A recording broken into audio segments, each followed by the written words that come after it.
지난주에 우리가 강의를 하던 날,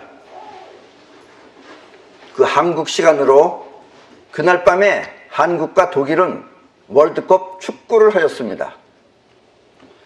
그날 우리는 승가지 이불 가위, 즉 승리를 알 수는 있으나 장담할 수는 없다를 공부했습니다.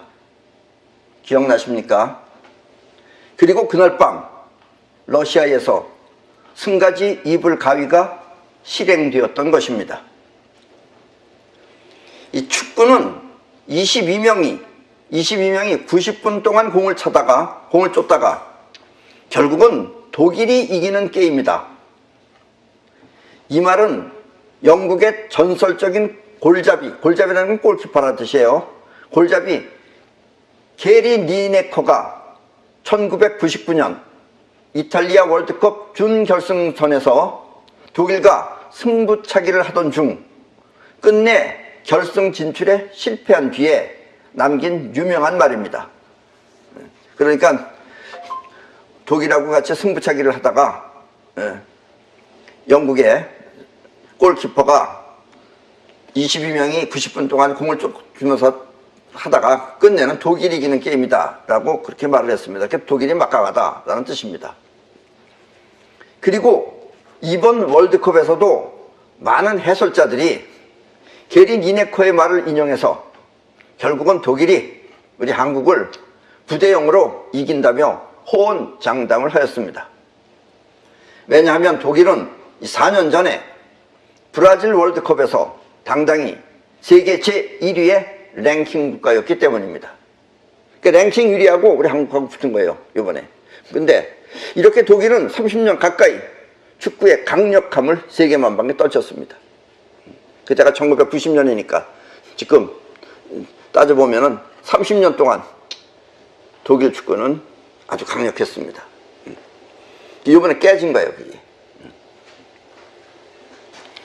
우리는 전 시간에 아무리 강해도 스스로 이긴다고 자만하면 그 자만이 그렇게 될 수 있는 현실을 밀어낸다고 배웠습니다. 여러분들 이런 걸 잘 보고선 본인도 조심하셔라 이런 얘기입니다. 자만을 하면은 그 자만이 그렇게 될 수 있는 현실을 밀어내버린다 라는 이야기예요. 그리고 그것은 우주의 원리입니다. 물론 독일 선수 하나하나의 실력은 매우 뛰어납니다. 그들은 사람과 공이 한 몸처럼 움직이는 그런 탁월한 실력을 갖췄습니다. 여러분들도 보셨으면 아시겠지만 독일 선수들은 아주 공하고 사람하고 한 몸처럼 움직였어요. 그들의 뒷마음은 공과 하나가 된 것입니다. 문제는 그들의 자의식입니다. 자의식이 그 독일 선수들의 자의식이 우리 한국을 우습게 보고 또 별것 아니라는 듯이 대수롭지 않게 생각한 것입니다. 현실, 이 눈앞에 있는 현실 앞에서 자신을 믿고 현실을 안 믿고 자신을 믿고 상대를 우습게 본 것입니다. 또 그때 그 심판이 더 얄미워요. 사실은 그 심판도 독일이 유리하도록 연장전 시간도 또 길게 주었습니다. 독일 이기라고. 그리고 그들의 자만은 골키퍼가, 독일군 골키퍼가 골을 때를 아주 비워놓고 운동장 한 복판까지 나와서, 난 걔 왜 거기까지 나왔는지 난 돈 주스러 나왔는 줄 알았어요. 한 복판까지 나와서 공을 차면서 그렇게 자기 현실을 망각했습니다. 반면에 우리 골키퍼는 철통 같은 자세로 골을 또 잘 지켰습니다. 우리 한국 선수들은. 왜냐면 주로 골은 우리 앞에 가서 놀았거든요. 골키퍼가 골을 비우고 멀리 떠난 것은, 본인은 뭐 그런 마음은 안 가졌겠지만 어쨌든 그 본인의 행동은 멀리 떠난 것은 이 우주한테 누군가가 골을 넣게 해달라고 기도하는 것과 같은 것입니다. 그러니까 독일 골키퍼가 아주 그냥 걔는 가운데 선까지 다 나와서 공차기 했었어요. 그런 행동은 결국은 누군가가 저 내 골대에다가 공을 좀 꼭 넣게 해주십시오 하고 그 기도한 거랑 똑같은 거예요. 예. 그래서 우주는 골을 허락했습니다. 결국 우리는 독일을 2대 0으로 이겼고 세계 랭킹 제1의 독일을 집으로 돌려보냈습니다. 걔네들도 그날 밤으로 얼른 집에 가더라고. 창피하다고. 그래서 손자는 승리를 알 수는 있으나 장담할 수는 없다고 한 것입니다. 예. 다 독일이 이긴다고, 독일의 실력이 좋다고 그랬지만 결국 독일이 2대 0으로 졌어요. 물론 우리도 탈락했지만 독일도 탈락했다 이런 얘기입니다. 예. 이 파동을 모르고 입자의 세계에서만 생각하면, 입자의 세계는 눈에 보이는 세계예요. 파동은 안 보여요. 그 생각 자체가 이미 틀린 것이라는 것을 사람들은 잘 알지 못합니다. 또 우주에는 스스로 자신을 지키는 존재의 원칙이 있다는 것도 사람들은 잘 알지 못합니다. 많은 사람들은 우주에 이렇게 존재의 원칙 이런 것들을 알지 못한다 이런 얘기입니다. 우주는 스스로 깨지지 않고 영원히 존재합니다. 이렇게 우주가 영원히 존재할 수 있는 것은 이 우주에 존재의 원칙이 있기 때문입니다. 존재의 원칙은 우주의 6대 원칙 중 하나인데 우리가 이 세상에서 행복하게 살기 위해서는 반드시 이 우주의 6대 원칙을 지켜야만 합니다. 그렇지 않고 눈에 보이는 세상만 알고 또 그렇게 알고 있는 자신만 믿으면 그 자체가 이미 잘못된 것이라는 것을 사람들은 잘 알지 못합니다. 그러니까 사람들이 다 알고 지금 믿고 사는 것들이 전부 다 잘못된 것이라는 것을 사람들은 잘 알지 못한다 이런 이야기입니다. 때문에 사람들은 어떻게 살아야 하나를 걱정하는 것입니다. 이와 같은 걱정을 하지 않고 살기 위해서는 먼저 우주의 6대 원칙을 알고 그 원칙에 어긋남이 없이 살아야 합니다. 이렇게 우주의 6대 원칙을 살피는 것을 지혜라고 합니다. 지혜가 우주의 6대 원칙을 살펴요. 지식이 입자의 세계를 파악하는 것이라면 한 개가 있군, 두 개가 있군, 세 개가 있군 이렇게 해서 이런 거를 공부하는 건 지식이에요. 지식이 입자의 세계를 파악하는 것이라면 지혜는 파동의 세계를 살피는 것입니다. 그래서 이렇게 우주의 원칙을 알 수 있는 것은 지혜를 통해서 알 수 있는 것이다 라는 이야기입니다. 지금 우리나라는 이 월드컵처럼 남북관계가 애매한 상황입니다.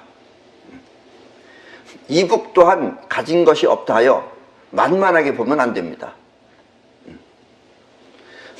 독일이 우리를 우습게 봤듯이 그렇게 또 이북을 만만하게 보면 안 됩니다. 그리고 미국도 독일처럼 스스로 자신을 과신하여 이북을 얕잡아 보면 안 됩니다. 왜냐하면 이 현실이라는 이 세상은 미국의 것도 아니고 우리 한국의 것도 아니고 우리 인간의 것이 아닙니다. 이것은 우주의 것이기 때문에 우리는 우주의 원칙에 위배됨이 없이 그렇게 자신을 돌아봐야 합니다. 왜냐하면 이 세상은 우주 거예요. 그러니까 우주의 원칙을 맞춰서 살아야지 내가 좀 부자라고 내가 좀 잘 산다고 내가 좀 실력이 있다고 그래서 이 현실을 무시하면 안 된다라는 이야기입니다. 그럼 독일과 같은 현상이 벌어진다라는 이야기입니다. 골키퍼는 항상 내가 이 골대를 잘 지키고 있는가 하는 점을 돌아봐야 하며 그걸 돌아보면서 골을 지켜야 되는데 골키퍼가 미친년처럼 뛰어나가가지고선 저 중앙선까지 가가지고선 거기서 돌아다니니까 그러면 안 된다 이런 얘기예요. 또 공격수는 내가 지금 공을 잘 넣고 있는가 그런 하는 점을 되돌아봐야 합니다. 그러니까 지금 여러분들도 여러분들이 책임지고 있는 여러분들의 자리를 잘 돌아보도록 해야 됩니다. 그러면 그때 그들의 실력이 경기를 승리로 끌고 가는 것입니다. 그렇게 돌아본 가운데서 다 지킬 거 지키고 그래야지 그때 실력이 이제 승리를 끌고 가는 거다라는 얘기입니다. 아무리 승리할 수 있는 실력이 있다 하더라도 골키퍼가 저 바깥에 나가서 차고 앉아있고 이렇게 되면 결국은 망한다 이런 얘기예요. 예. 그러면 그때 그들의 실력이 경기를 승리로 끌고 가는 것입니다. 마음이 급하다고 하여 빨리 이기겠다고 상대를 무시하고 억지로 욕심을 채우려 하면 그 자체가 이미 우주의 원리를 무시한 결과가 되어 반드시 패망하게 됩니다. 그래서 손자는 승리를 알 수는 있으나 그렇다고 반드시 장담할 수는 없다고 말하는 것입니다. 파동의 세계는 입자의 세상에서 판단할 수 없는 변수가 있기 때문입니다. 입자는 큰 거하고 작은 거하고 부닥치면 큰 것이 이긴다. 뭐 이런 것이 어느 정도 정해져 있지만 파동의 세계는 변수가 있기 때문에 꼭 그렇지 않다라는 이야기예요. 우리가 판단할 때는 그렇다고 하더라도 그러나 그렇다고 장담할 수는 없다라는 이야기입니다. 그리고 그와 같은 원리에 의해 손자병법이 탄생한 것입니다. 그러니까 손자병법도 무시할 수 있는 것은 아니다라는 이야기입니다.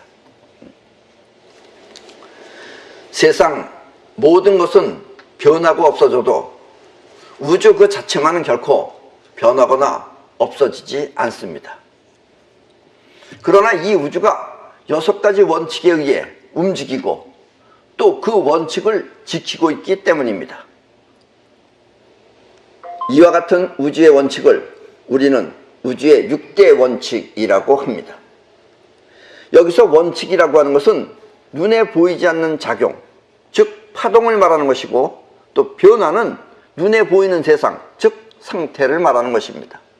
그러니까 원칙은, 이 원칙이라고 하는 것은 눈에 보이지 않는 작용이 원칙이에요. 그리고 또 그렇게 파동이에요. 그러나 변화라고 하는 것은 눈에 보이는 세상, 즉 상태를 말하는 것입니다. 이렇게 해서 상태가 이렇게 변했다라는 이야기입니다. 자, 그렇다면 이 6대 원칙을 간단하게 설명하면 다음과 같습니다. 잘 주의 깊게 잘 들으시기 바랍니다. 첫 번째는 존재 원칙입니다. 이 세상에 있는 것이 어제도 있고 또 내일도 있는 것은, 여러분들도 어제도 살았고 또 내일도 살 수 있는 것은 이 우주에 존재 원칙이 있기 때문입니다. 존재 원칙이 없으면 여러분들은 사라져야 되는 거예요.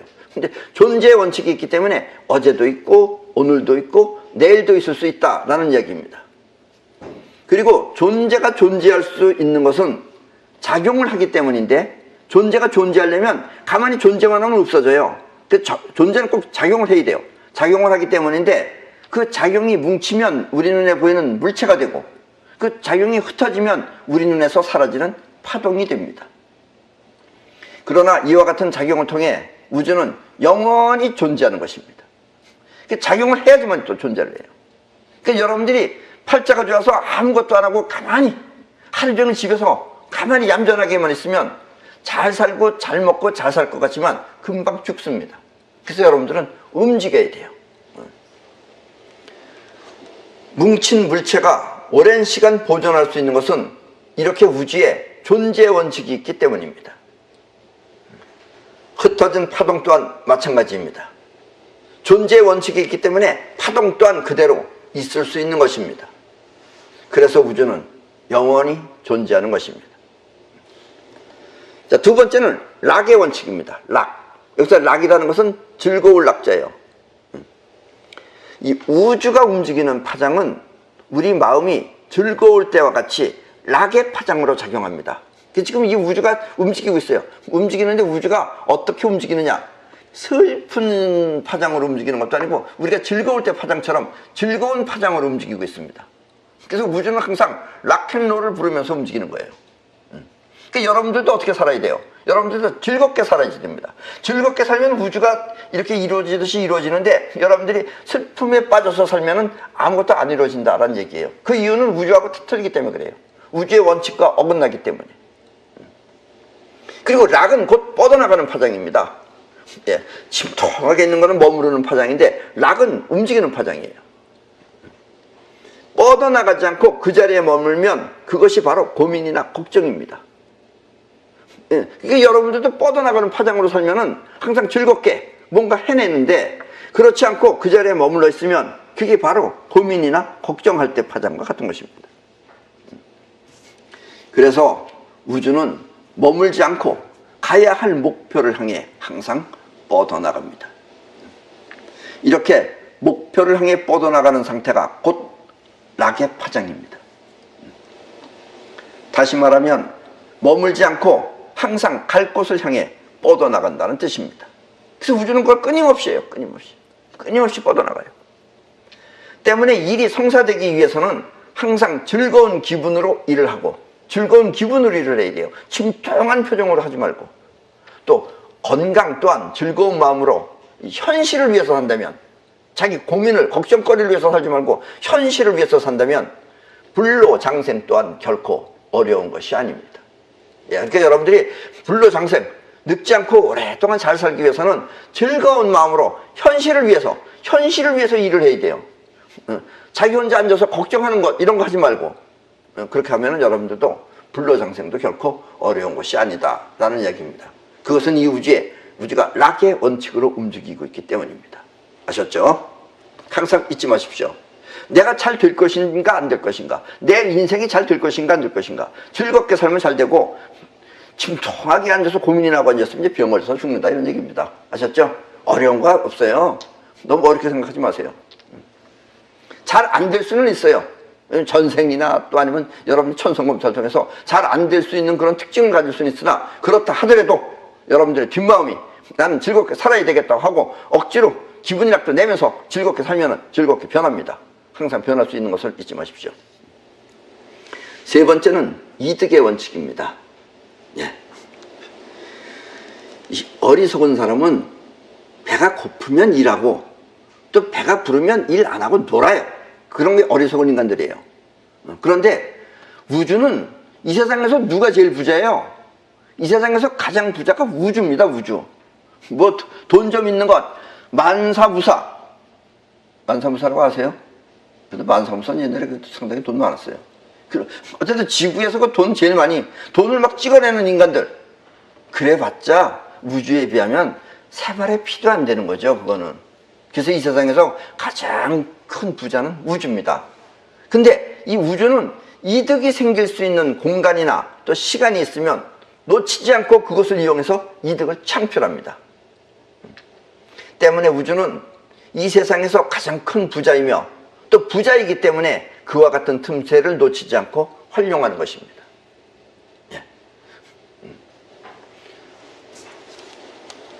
이렇게 우주가 풍요로운 까닭은 부자가 부를 알고 그 부를 창조하는 것과 같습니다.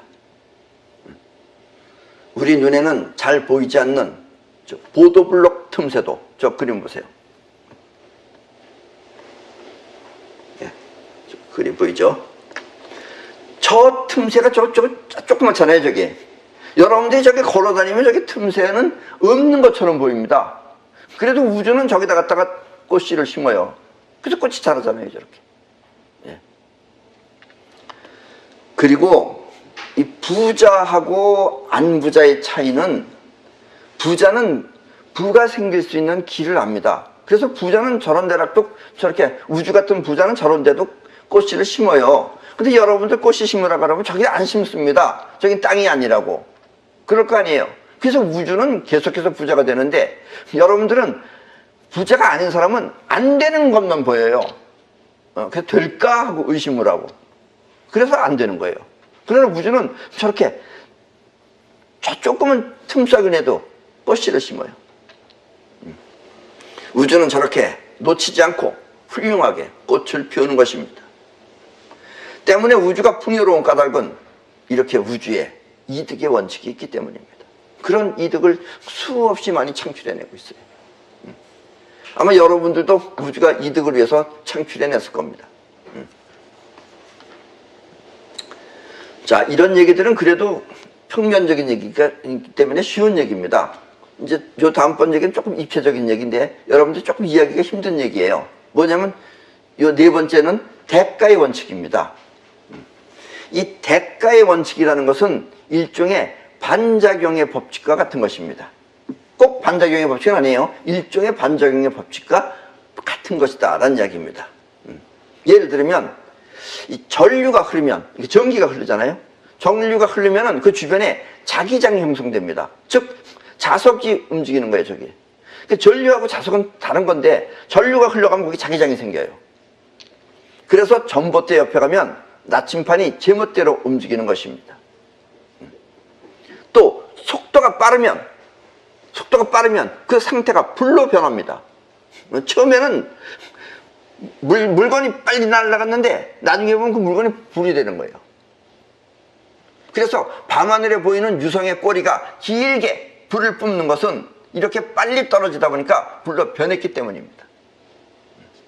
이처럼 처음 시작과 다르게 또 다른 세계가 나타나는 것을 대가의 원칙이라고 합니다. 어떤 작용이 있으면 그 작용으로 인해 또 다른 상태가 나타나는 원칙입니다. 실력 있는 독일 선수들이 한국 선수에게 패한 것도 지켜야 할 자기 책임을 지키지 않았기 때문에 생겨난 대가의 원칙입니다.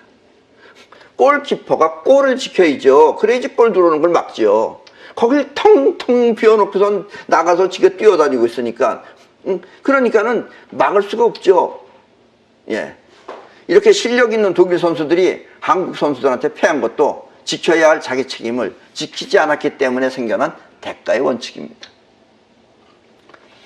부자의 눈에는 부가 생길 수 있는 길이 보이고 또 가난한 사람의 눈에는 아무것도 할 일이 없어요. 가난한 사람은 할 것이 없는 것이 보이는 이유는 바로 이렇게 우주에 대가의 원칙이 있기 때문입니다. 그래서 우주는 나가서 저렇게 저런 보도블럭 틈사군에도 씨를 심는데 사람 보고 가서 씨 심어라 그러면 보도블럭이라서 안 되고 뭐라서 안 되고 뭐 개천이라서 안 되고 그럼 사람은 심을 데가 없다고 그래요. 땅이 있어야죠 심지어 이래요. 예, 근데 우주는 저렇게 틈틈이 다 한다는 얘기입니다. 그래서 부자의 눈에는 부가 생길 수 있는 길이 보이기 때문에 하는 거고 가난한 사람 눈에는 아무것도 할 일도 없고 할 곳도 없고 장소도 없고 아무것도 없다라고 그런다는 얘기예요. 그런 이유는 이 우주에 이렇게 대가의 원칙이 있기 때문입니다. 이 대가의 원칙을 모르면은 부자는 돈이 많으니까 놀아도 되고 그러니까 대가의 원칙을 모르는 사람은 부자는 그냥 넌 뭐하라 일을 하느냐 넌 그냥 놀아라 이렇게 말을 해요. 또 가난한 사람은 돈이 없으니까 열심히 일을 해야 되는 것 아닌가 이렇게 생각하는데 사실은 그게 아니고 대가의 원칙이 있기 때문에 부자는 끊임없이 부를 만들고 가난한 사람은 궁핍을 면하기 어려운 것입니다. 그러니까 부자는 놀면서도 놀아요. 놀면서도 부가 생길 수 있는 것만 생기면 얼른 해요. 그래서 결국 부자는 놀아도 부자가 되고 일해도 부자가 되고 그런데 가난한 사람은 열심히 일해도 가난하고 안 하면 굶어 죽고 그런 것이다라는 이야기입니다. 그것은 부의 대가는 부, 가난의 대가는 가난인 것입니다. 이렇게 빈부와 귀천은 상대적인 것이 아니라 서로 다른 차원의 대가의 원칙입니다. 이 특별한 재능이 있어서 그 재능으로 돈을 많이 번 사람들이 있습니다. 쉽게 예를 들면 연예인 같은 사람들입니다. 노래를 잘 불러서 또 잘 웃겨서 또 이렇게 영화 같은 연기를 잘해서 그래서 부자가 됐어요.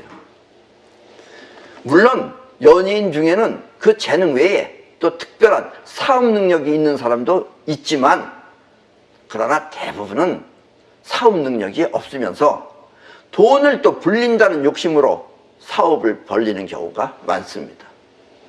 그래서 생각하는 거예요, 인간이. 왜냐면 인간의 머리가 쓸데없는 생각을 많이 하거든요. 자기 부자 많이 벌었어. 그럼 이제 별거 생각해, 이제.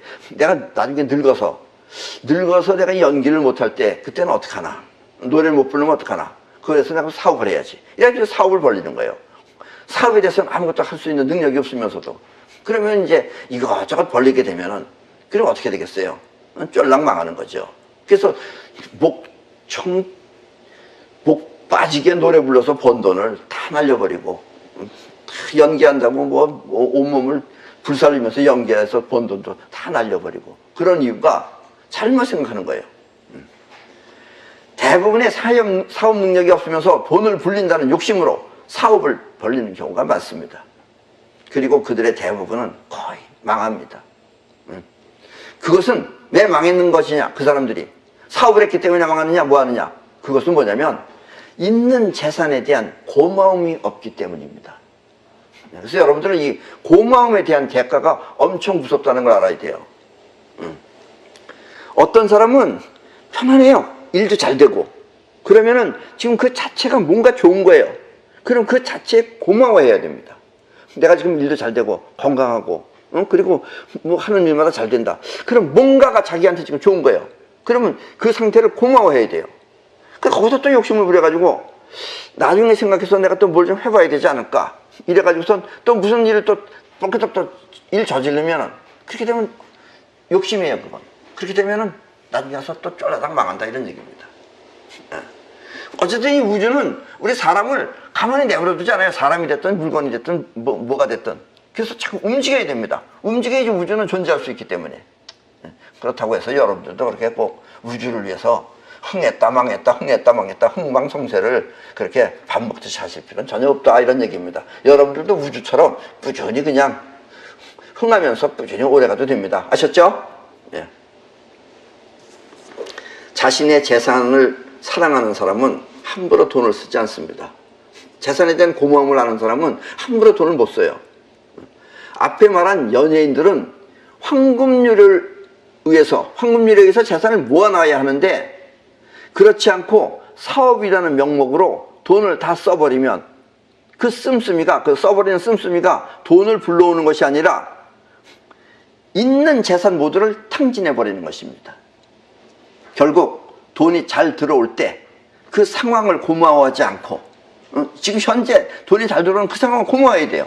그럼 고마우면 돈을 함부로 못 써요. 고마우지 않고 마치 자신이 재벌이라도 된 듯이 있는 돈을 다 써버리면 그 돈을 불러오는 것이 아니라 단지 내 손에서 떠나간 것뿐입니다. 그래서 번 돈이 전부 다 날아간다는 이야기입니다. 그래서 자신의 성공을 고마워하면서 그 고마움이 자신의 재산을 지켜주지만 성공한 사람은 그 성공을 고마워하면 그 고마운 마음이 그 자기 재산을 계속 꾸준히 지켜줘요. 근데 고맙게 생각하지 않고 돈이 좀 있다고 해서 잘난 척을 하면서 있는 돈을 다 써버리면 그 욕심이 결국은 자신을 다시 망치게 만드는 것입니다. 그래서 고마움의 대가는 보존, 그리고 욕심의 대가는 패망인 것입니다. 그러니까 여러분들도 보통 우리 사람은 그럴 때 그런 욕심을 안 부릴 수가 없어요. 차라리 번 돈을 계속해서 까먹으면서 가면은 한 20년 동안 살 수 있는데 사업한다 그러면 2년 안에 다시 폴짝 망한다 이런 얘기입니다. 예. 그래서 욕심을 부리지 말고 고마움을 계속해서 만들어내는 것을 사업으로 삼으면은 그 사람은 영원히 망하지 않습니다. 또 우리는 보통 일반 사람들은 잘 모르지만 여러분들이 뭐 음식점을 한다든가 뭘 가게를 했을 때 특별하게 잘 된다 그러면은 자기가 생각할 때도 너무 잘 된다 싶으면은 그것이 잘 될 수 있는 땅덩어리에서 여러분들이 있기 때문에 그렇습니다. 일반인들은 땅 기운 같은 걸 보지 못했기 때문에 그걸 무시하지만 절대로 무시하면 안 돼요. 실력 100점보다 땅 기운 10%가 훨씬 더 유리한 겁니다. 예. 그러면은 그 땅 기운에 대한 고마움도 가지고 있어야 돼요. 근데 그걸 안 가지고 있고 괜히 잘난 척하면서 또 딴 데다가 확장 공사한다 그래서 넓히게 되면 쫄다당 망합니다. 그렇게 해서 망한 데도 많아요. 알고 보면 굉장히 많습니다. 보통 기감 능력이 없기 때문에 모르기 때문에 왜 망했나 저렇게 잘 나가던 사람이 이렇게 생각하지만 바로 그렇게 되면 자기가 망한다는 것도 여러분들 잊지 마시기 바랍니다. 자, 다섯 번째는 계산의 원칙입니다. 이 우주는 계산의 원칙이 있어요. 입자는 입자대로, 또 파동은 파동대로, 그 존재와 작용은 일정한 룰이 있습니다. 그리고 이와 같은 룰이 있기 위해서는 정확한 계산이 뒤따라야 합니다. 계산에 의해서 룰이 생기는 거예요. 우리가 상황을 예측하고 또 미래를 내다볼 수 있는 것은 바로 이 우주에 계산의 원칙이 있기 때문입니다. 그런 것이 있기 때문에 이길 것 같다 이런 것이 생기는 거예요. 그리고 세상은 이와 같은 계산을 통해 질서를 유지하고 있는 것입니다. 질서는 곧 정확한 계산을 토대로 하여 만들어진 규칙입니다. 그래서 이 우주에는 계산의 원칙이 있어요. 큰 것과 작은 것이 어떻게 되면 어떻게 된다는 계산의 원칙이 있습니다. 그리고 계산의 원칙 때문에 룰이라는 것이 또 생긴 것이다 라는 이야기입니다. 자, 이제 여섯 번째, 귀소의 원칙입니다. 여기서 귀라는 것은 되돌아간다는 뜻이고 소라는 것은 근본 바탕, 소립자 할 때 소자입니다. 흔히들 최초의 우주 상태는 아무런 작용이 없는 무극 상태라고 합니다. 원래 이 모든 성현들이나 철학가들이 말하기를 우주 최초의 상태는 아무런 작용이 없는 무극, 극이 없다 이게 무극 상태라고 합니다. 그러나 이 무극 상태가 정육각형 안에 존재하면 그 안에서 서로 다른 두 가지 성질의 작용이 일어납니다. 그래서 우리가 보다시피 우리는 육각시대, 육각하는 것이 육각이 생김으로써 저 육각 안에 무극이 들어오면 거기서부터 작용이 일어나기 시작해요. 그러나 이 무극 상태가 정육각형 안에 존재하면 그 안에서 서로 다른 두 가지 성질의 작용이 일어납니다. 이와 같은 작용을 동양에서는 태극이라고 하고, 원래 동양에서는 태극이에요. 태극은 상태이면서 작용이기 때문에. 근데 서양에서는 우리처럼 이런 능력이 없어요. 그래서 그 사람들은 상태만 볼 줄 알아요. 그래서 서양에서는 태극을 플러스와 마이너스라고 말하고 있습니다. 우리 태극은 두 가지가 서로 다른 두 가지 상태이기도 하지만 서로 다른 두 가지 성질의 작용이기도 해요. 그 작용은 뻗어나가는 작용과 끌어당기는 작용입니다. 그리고 이렇게 서로 다른 상반된 성질의 작용을 생명력이라고 합니다. 그 두 가지 작용을 하기 때문에 그 안에서 생명력이 생기는 거예요. 자, 여러분들은 지금 자기 얼굴이 이렇게 생겼다 그렇게 알고 있죠. 여러분들의 모습을 지금 쟤는 저렇게 생겼고 저렇게 생겼지 이렇게 전혀 다른 것처럼 보이잖아요. 그런데 안 그렇습니다. 우리는 일단 한번 다 똑같았을 때가 있어요. 인간은 다 똑같아요. 어떻게 똑같으냐? 여러분들의 아빠의 정자와 엄마의 난자가 처음 만났을 때 처음 만나자마자 어떻게 됐느냐? 자, 그리 보세요. 저렇게 됩니다. 네. 저게 여러분들의 첫 번째 모습이에요. 저건 갑순이도 영순이도 철수도 영희도 처음에는 다 크기는 다르지만 저렇게 생겼었습니다. 아마 이 우주가 많은 사람들이 생각하고 있어요. 어떻게 생겼을까?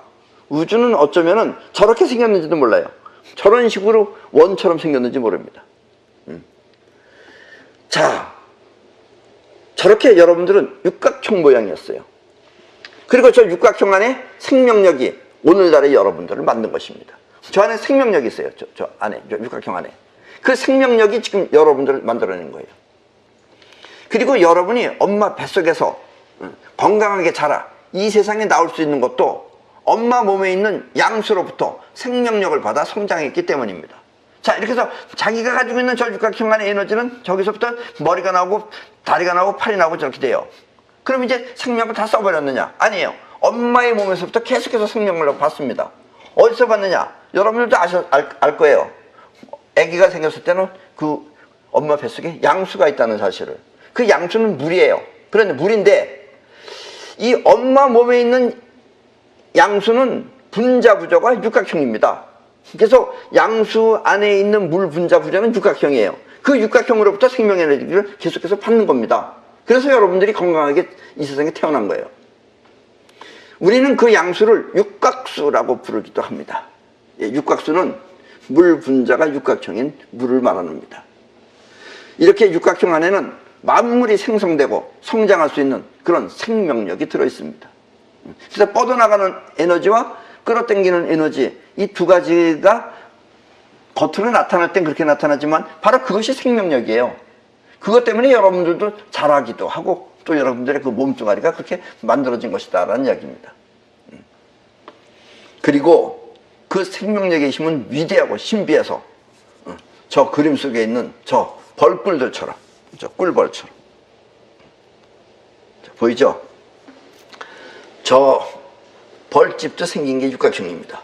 그리고 저렇게 벌들이 저기다 이제 어디서 꽃이나 이런 데서 꿀을 모아보면 저기다 집어넣어놔요.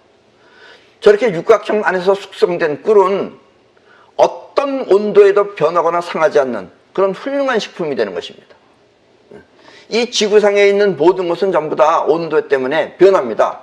즉, 이 지구상에 있는 모든 먹거리는 딱 한 개 빼놓고 다 변해요. 그래서 오래되면 못 먹어요. 못 먹는데 영원히 안 변하는 것이 있다면 그게 바로 꿀입니다. 예, 저 벌꿀은 육각형 속에서 생명력을 듬뿍 받아서 숙성했기 때문에 어떤 온도가 됐든지 간에 계속해서 먹을 수가 있어요. 상하지 않는다 이런 얘기예요. 색깔은 좀 변하기는 하는데 그 다시 돌아옵니다. 예, 그래서 먹는 데는 아무 지장 없어요.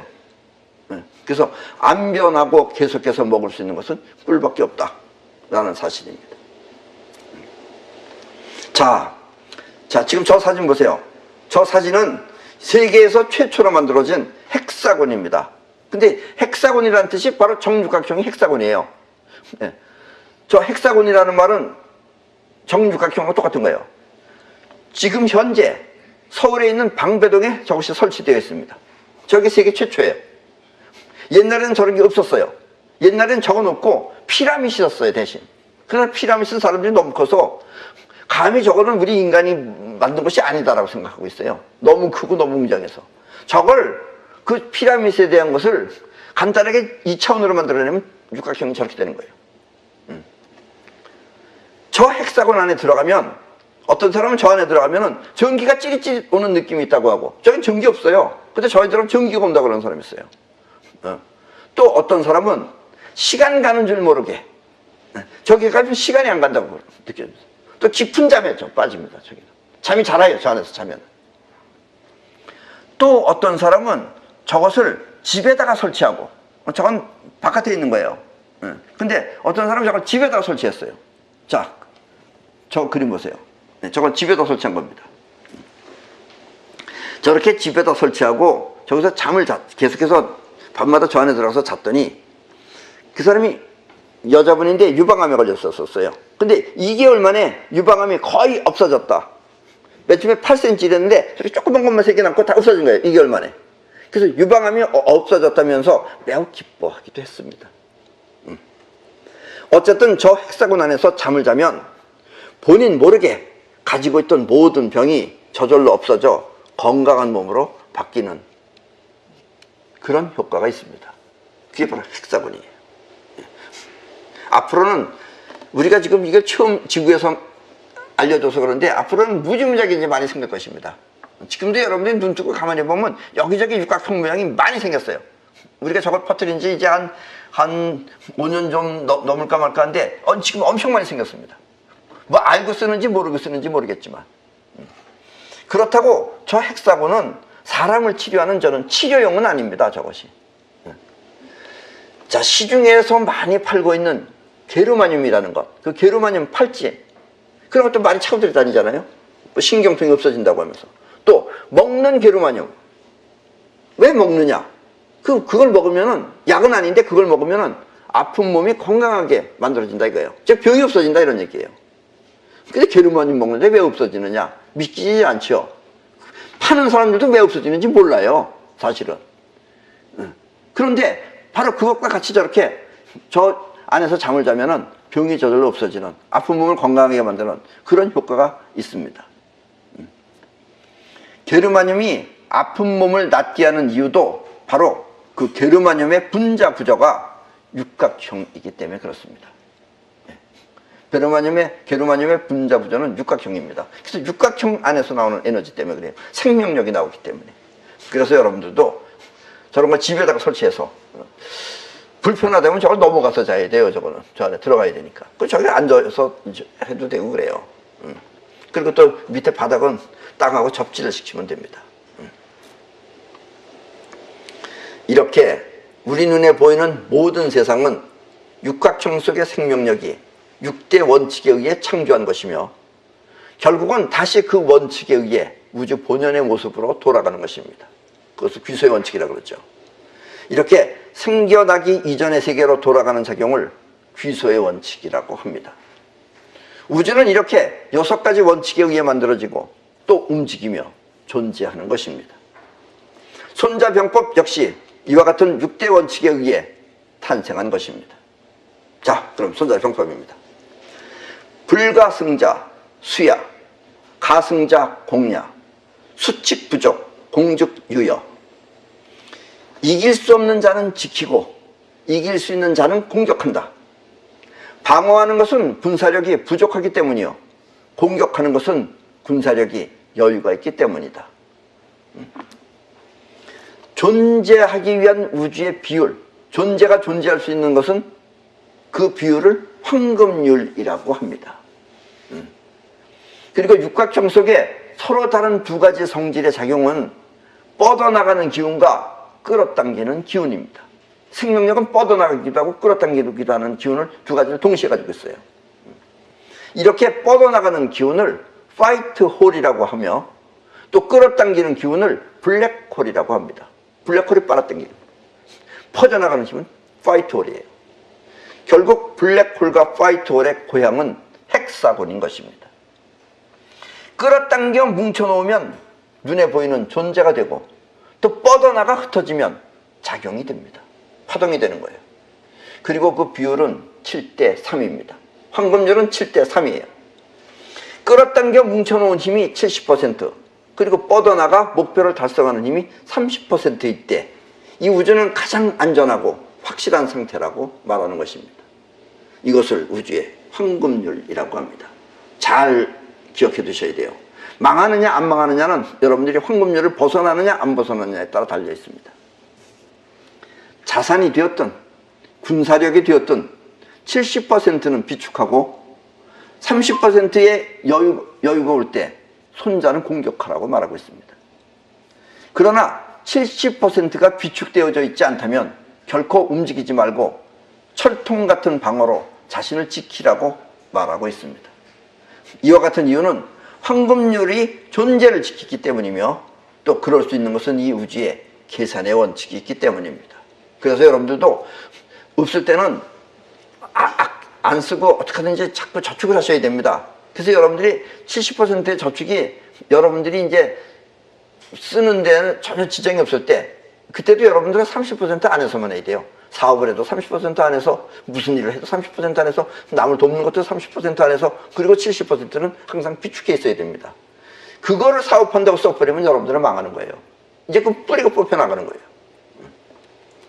선수자, 장어부지지하, 선공자, 동어부천지상, 고능자보이전승야. 방어를 잘하는 자는 마치 땅속 깊은 곳에 숨어 있는 것 같고, 공격을 잘하는 자는 마치 높은 하늘 위에서 움직이는 것과 같다. 그러므로 능히 아군을 보존하여 완전한 승리를 거두는 것이다. 자신을 지키기 위해서는 먼저 드러나지 말아야 합니다. 근데 자의식이 잘난 척하면서 드러나면 드러나는 거죠. 이렇게 드러나면 이미 타켓이 되는 것입니다. 목표가 되는 거예요. 공격 대상에. 때문에 손자는 마치 땅속에 숨어 있는 것 같이 자신을 감추라고 말하고 있습니다. 이렇게 드러나지 않기 위해서는 먼저 뒷마음이 강하게 자의식을 컨트롤해야 됩니다. 그러니까 실력이 있으면 뭐해? 야, 너는 골키퍼니까 나가면 안 된다. 이렇게 컨트롤해야 돼요. 뒷마음이. 너는 골을 지켜라. 나가서 뛰지 말아라. 그건 딴 사람이 뛰어야 된다. 네가 할 일이 아니다. 너는 계속 골을 지켜라. 이렇게 컨트롤해야 됩니다. 그리고 이렇게 자신을 지키는 자를 손자는 방어를 잘하는 자라고 말하고 있습니다. 마찬가지로 공격을 잘하는 자 역시 뒷마음이 상대편 약점을 잘 이용해 순간적으로 상황을 제패해버립니다. 공격을 잘하는 사람은 순간적으로. 골키퍼는 저 바깥에 나가 있죠. 그 또 저쪽에서 또 저쪽 편이 그랬어요. 공을 길게 쳤어요. 길게 쳤더니 그래도 우리나라 선수가 그렇게 90분 이상 뛰었으면서도, 100분 이상 뛰었으면서도 하늘나게 쫓아가서 결국은 그 공을 골킵 가기 전에 잡은 거예요. 그래서 골에 훌쩍 집어넣었어요. 간단하게 들어갔어요. 결국은 멀리서 던진 골을 그래서 쉽게 집어넣은 거예요. 그런 찬스가 꼭 온다 이거예요. 공격을 잘하는 자는 뒷마음이 상대편 약점을 잘 이용해 순간적으로 상황을 제패해버립니다. 그래서 손자는 이와 같은 상태를 마치 하늘 위에서 움직이는 것 같다고 말하고 있는 것입니다. 그리고 이렇게 강력한 힘으로 순간적으로 공격하면 아군은 조금의 피해도 없이 완전하게 승리를 거둘 수 있습니다. 이와 같이 완전한 승리를 거둘 수 있는 그런 작전을 올머리라고 합니다. 올머리를 잘 써야 된다 이런 얘기예요. 조금의 피해도 없이 완전하게 이기기 위한 목표를 뒷마음이 갖고 또 기회를 엿보면 틀림없이 그와 같은 상황이 반드시 포착이 됩니다. 이렇게 분명한 목표를 갖고 빈틈없이 할 수 있는 작전을 올머리라고 하는 것입니다. 나는 이렇게 올머리를 통해 계획대로 성취하는 것을 정한 대로 된다고 합니다. 인생은 이렇게 스스로 정한 대로 이루어지는 것입니다.